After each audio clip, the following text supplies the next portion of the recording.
On today's show, could the Milwaukee Bucks go the full Monty? Monty Williams, apparently the Bucks are going to pursue him in their head coaching search, along with plenty of candidates that we've seen across the news in recent weeks. So we had to bring back Gerald Bourguet. Let's be honest, we need a Phoenix expert to talk about Monty Williams, the pros and cons. And was it a surprise that he parted ways with the Phoenix Suns? All that and more. Let's get into it.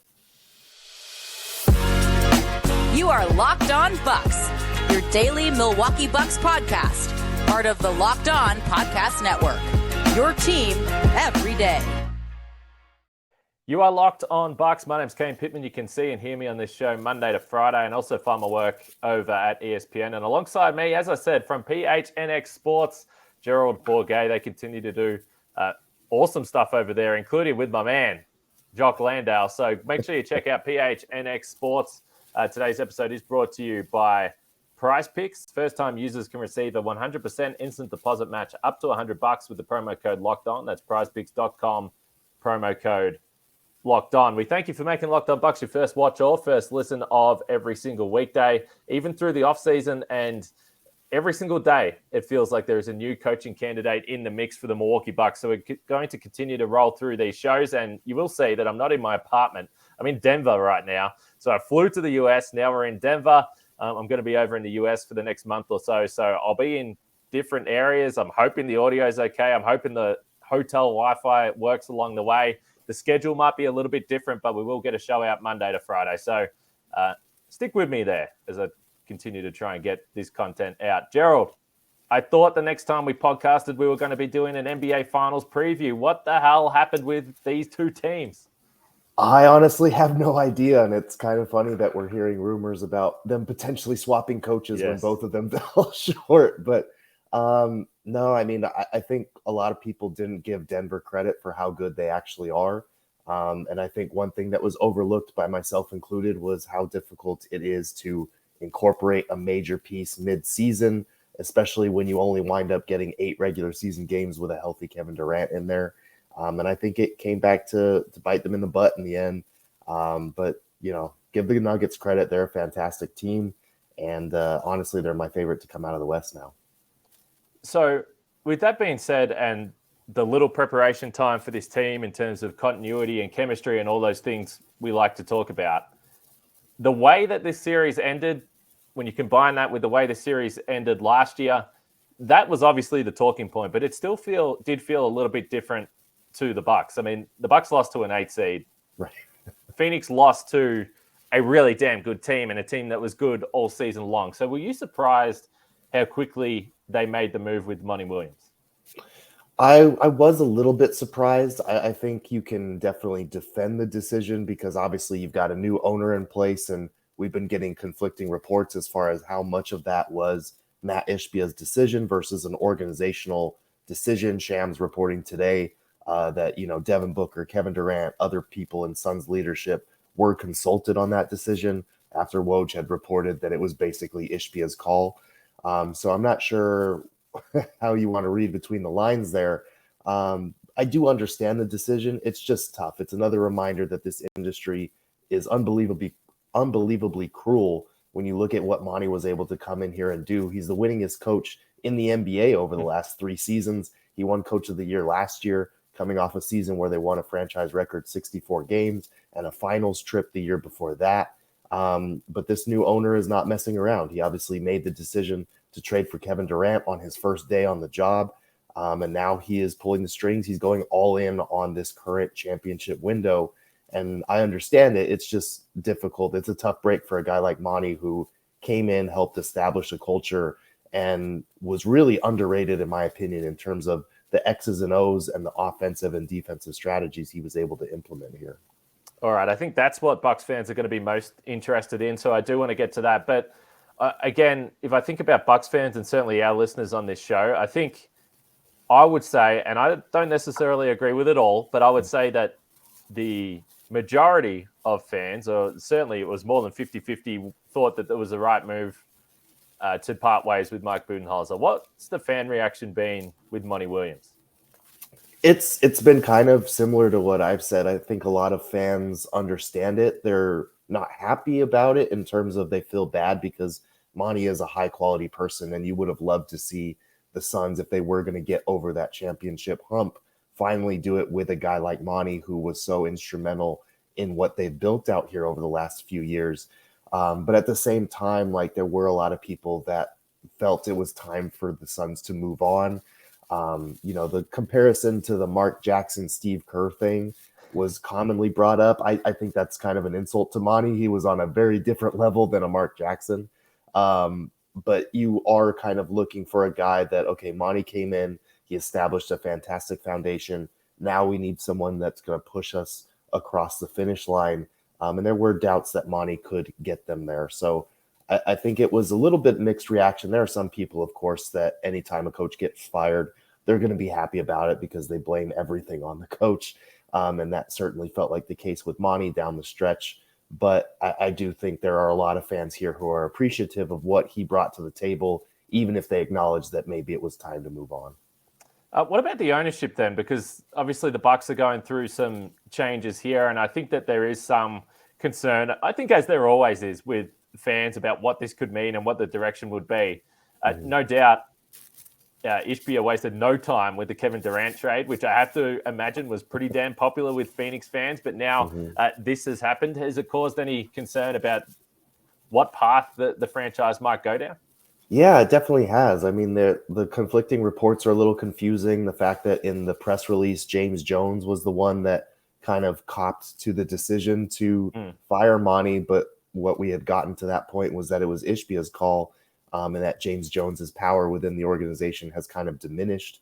So it's hard to read between the lines there. And, Ishbia said on his opening day, like, he's going to come in the first 2 to 4 months, listen, learn from Suns leadership, and then go about making whatever changes he felt were necessary. But he did say he is the type to get his hands dirty. He's very hands-on.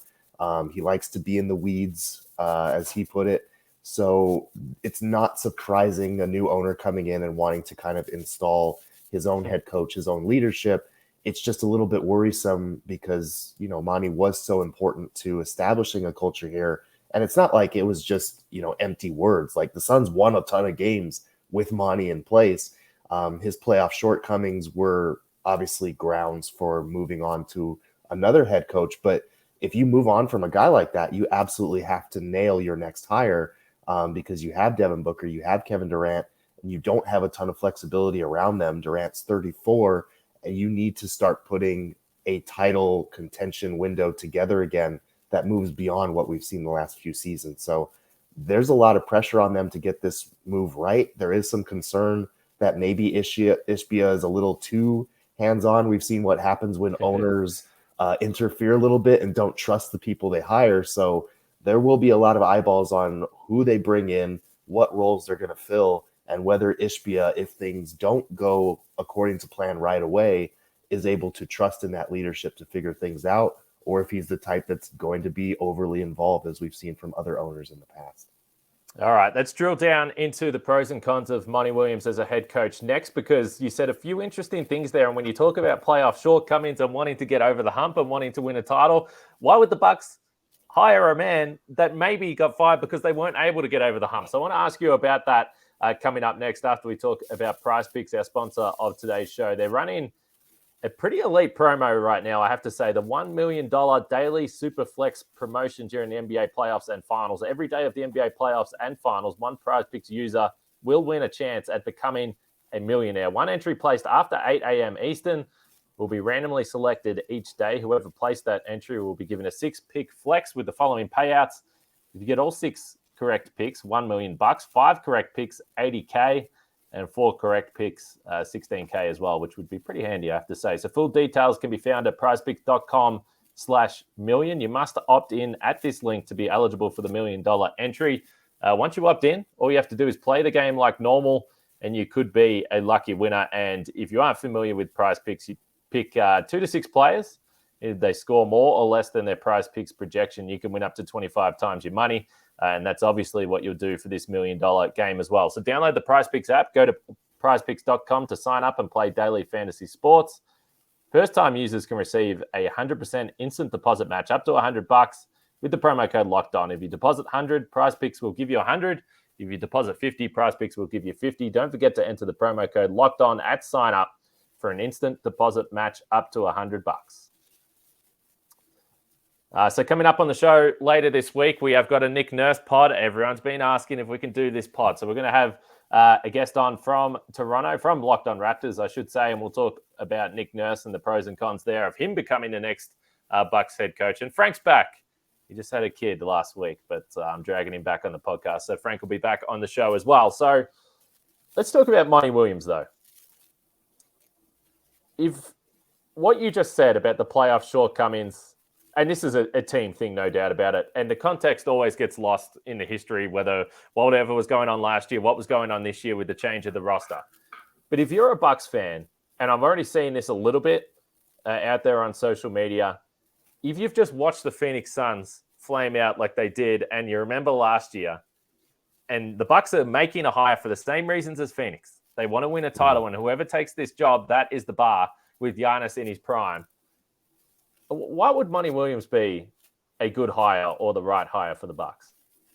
It's a good question. And I honestly, like I said at the top of the show, I think it's a little ironic that both of these teams are rumored to be looking at the opposite head coach, because it feels like they have a lot of similar shortcomings in terms of falling short in the playoffs, despite a really great track record of regular season success, of being able to implement a culture and a playing style at their locations, but not maybe. I mean, obviously Budenholzer got over that title hump that Monty did not. So that's the one differentiator there. But, everything from like little things, like I saw so many Bucks fans complaining during the Heat series that Bud wasn't calling a timeout during a Miami Heat run.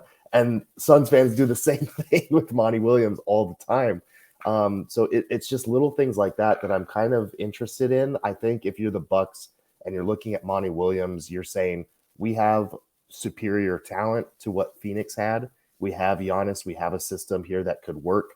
And his offensive creativity in terms of the Suns pick and roll attack, in terms of having a top 10 defense in a year where they had so many guys in and out of the lineup. I think that's what's probably attractive, as well as the, need for the Bucks don't need a culture setter guy, but it definitely helps when you have someone that's able to get player buy-in. And that's something that's important for a superstar of Giannis's caliber, I think. But yeah, you're right. It is tactically kind of an interesting lateral move. It would be for both franchises, I think. I feel like a guy like Nick Nurse might make more sense for Milwaukee than a Monty Williams. But I do think you look at what the Suns were able to implement with Devin Booker and Chris Paul, their offense, their pick and roll attack, and maybe that's something that has intrigue if you're the Bucks. So I think whoever the Bucks bring in, and this is just my opinion, it has to be someone offensively minded that can do some different things, because the Bucks don't have a Chris Paul. So when you talk about what the Suns were able to do offensively, how much do you think is that, and I know this is really difficult to say, but how much of that do you think is the implementation of what Monty Williams was bringing to the offense, and how much was, well, you've got Chris Paul, one of the greatest point guards to ever play the game, and then Devin Booker, and then obviously you add Kevin Durant? Yeah, I think that's definitely a fair question. I think Chris Paul and Devin Booker's prowess in pick and roll shouldn't be lost in this conversation either. Yeah.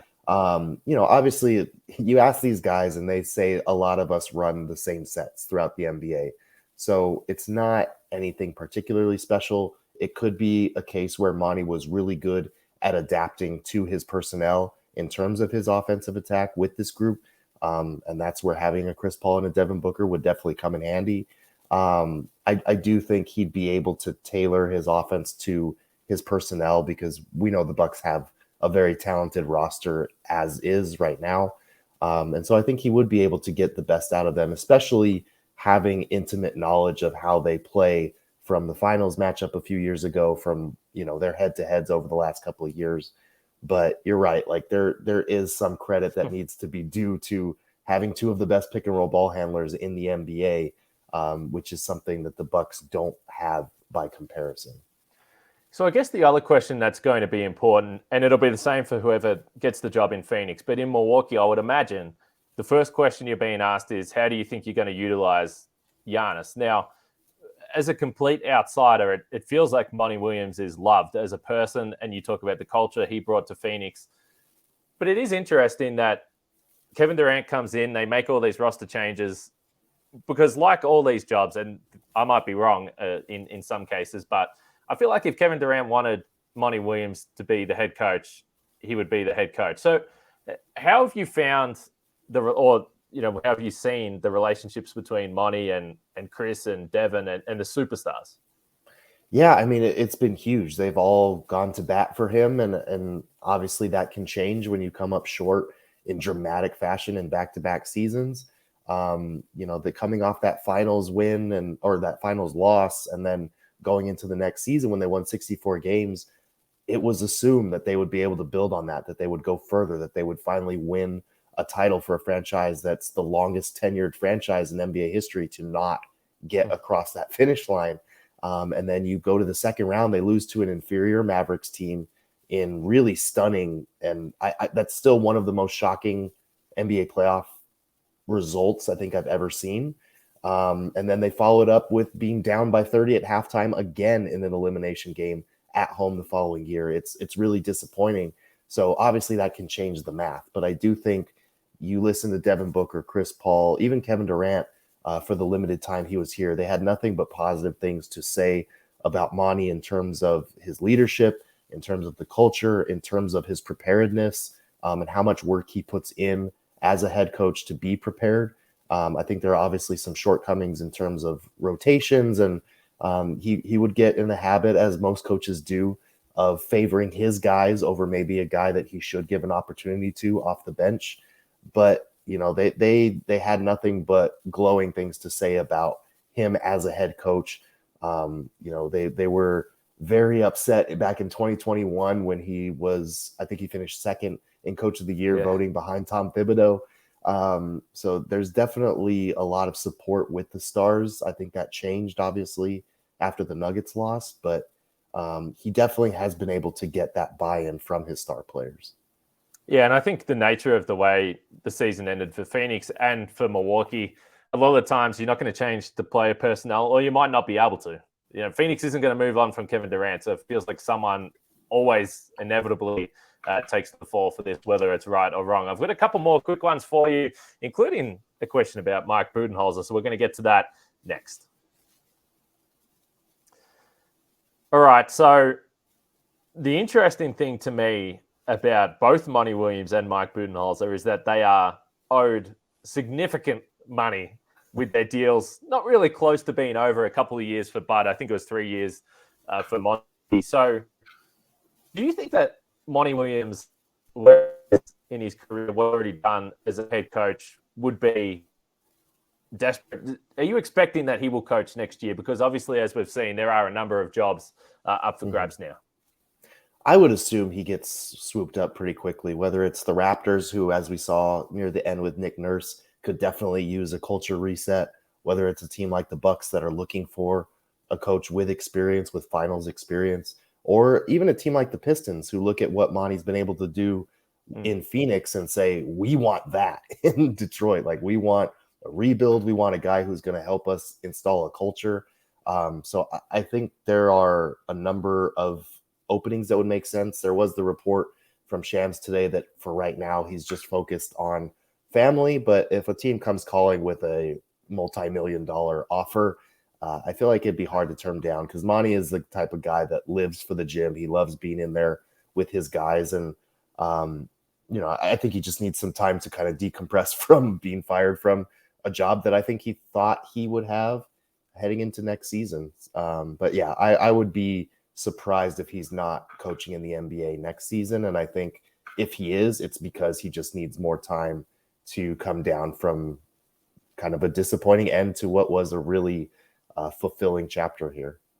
Yeah, I mentioned it in the YouTube comments with a few fans. The worst thing about this, if you are a Bucks fan, is that Monty Williams, whether or not he's the head coach of the Bucks, the worst thing is that there's another job up for grabs, and a pretty attractive one in Phoenix with Kevin Durant, because now you're competing with more people there. And who knows, maybe Philadelphia might be next. I mean, we don't know what's going to happen there as well. And I'm sure there'd be coaches lining up to take a job with Joel Embiid as well. So it's going to be a competitive market. So for the Phoenix side of things, and you've kind of hinted to it a little bit, what do you think when you see Mike Budenholzer mentioned as a potential candidate for the Phoenix head coach?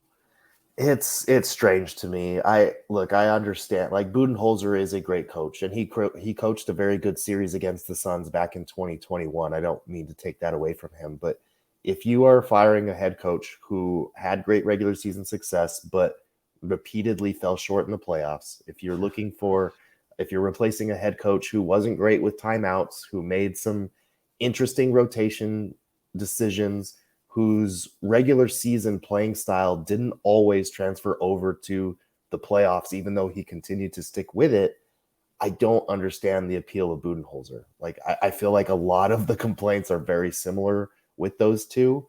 And I feel like if you're going to make a lateral move, you should have just kept the guy who was beloved in the franchise and who, helped get you to this point. So I feel like if you are going to fire Monty Williams, you need to look for a different profile of a head coach. And obviously there are many differences between the two, but I feel like you're looking for someone a little bit more tactically inclined, like a Nick Nurse or a Tyrone Lue or someone like that. So Budenholzer, they would still be a great team. Maybe mixing things up with a different playing style would help things. And obviously Budenholzer's done well with talent. We've seen that in Atlanta. We've seen that in Milwaukee. He would obviously have Devin Booker and Kevin Durant at the very least next season. But if you're looking for a new head coach to navigate uncertainty, because we don't know what the Suns roster is going to look like, I just feel like you could probably, and you're going to have to try and do better than Budenholzer. Yeah, it's fascinating. It's fascinating because I do think when you're doing your shows and we do our shows over here, I think we're going to be talking about all the same guys. I'm not expecting, and look, the Bucks are extending the net far and wide. We saw Mark Jackson yesterday, which got some reaction on social media. I don't really think too much about that. I think that the Bucks are obviously, in my opinion, doing the right thing and speaking to a bunch of different people, regardless of whether they might be high on the list or not. But yeah, I'm curious to know what the fan reaction is when this plays out, because there's always going to be some fans, both Suns and the Bucks, that are going to be annoyed that the Bucks got whoever they got or Phoenix got their coach. I don't anticipate a Budenholzer Monty Williams swap, but it would be kind of hilarious if that's the way it plays out. We would be shared in our joint confusion over what we're doing here, because that would be really funny. Honestly, it would be. I feel like we would be complaining about the same stuff, just with a different guy for both fan bases. All right. Well, Bucks fans, let me know what you think about Monty Williams. You can either on Twitter or jump into YouTube comments as well. And let me know what you think about Monty Williams. I think a really damn good coach. I'm just not sure, as Gerald has mentioned, whether it makes sense given the path that the Bucks are looking to go down. So we'll see what happens. No surprises, though, that the Bucks are going to catch up with Monty Williams after what he's done in Phoenix. Check out PHNX Sports, everything that they're doing over there. I'm sure it's not going to slow down, because I think the offseason for the Suns is as fascinating as it's going to be for the Bucks. So what are we looking for? Yeah, so you can follow me on Twitter at Gerald Bourguet. You can read all my stuff at gophnx.com. I wrote about Monty Williams today, actually, in depth, if any Bucks fans are interested in learning about what he built here. And then you can follow our podcast, PHNX Suns. All right. Make sure you go and do that, and make sure you subscribe, drop a like, drop a comment, follow all those things for Locked On Bucks as well. It's free to do. And we're going to continue to roll through the offseason. As I said, a show about Nick Nurse coming up. Frank will be back on the podcast, Justin and Camille, and all the usuals this week as we roll through. And eventually the Bucks are going to make a decision. I know that's the show that everyone's waiting for, but it doesn't seem like they are in a major hurry. So we appreciate the support. We will be back tomorrow with Frank, I believe. He's going to be back on the podcast. So we'll catch everyone then.